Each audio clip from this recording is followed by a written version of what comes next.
Кога стана на 6:30? На колко? Бе, тук още направи 6. Кога е станала на 6:30? Само ти половин ден, като го е направил, стана половина. И половина вече. Значи няма да бъдеш първи клас, предучилищна възраст. Браво! С много силен глас твоето изпълнение. Ще изпея за брезичката. Добре.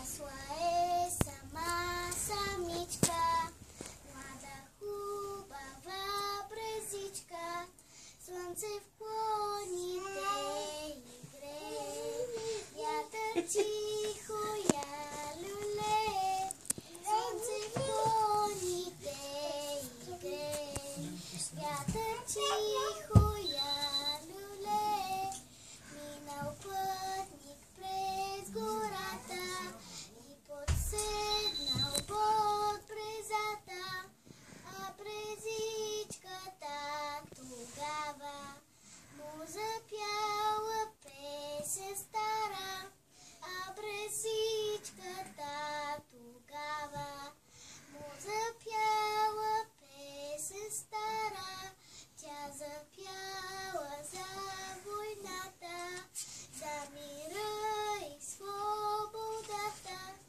че от тука са минали група смели партизани, че от тука са минали 17 партизани.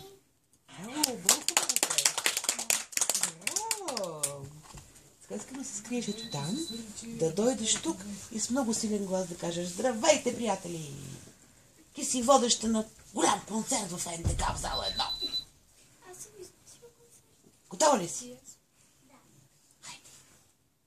Здравейте, приятели! Добре, искам по-напред да бъдеш обаче. Да ходиш и да го кажеш по-напред, но следващото искам като палячо.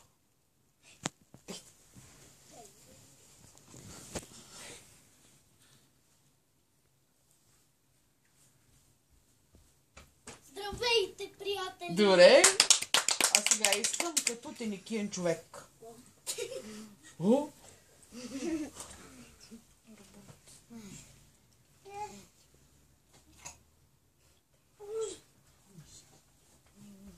Здравейте, приятели! Браво! Сега като робот. Здравейте!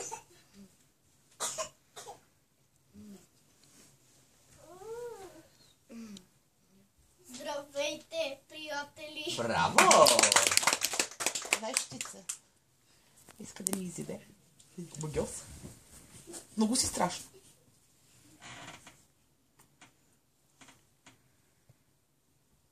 Здравейте, приятели! Добре, браво. Много ви е талантливо детенцето.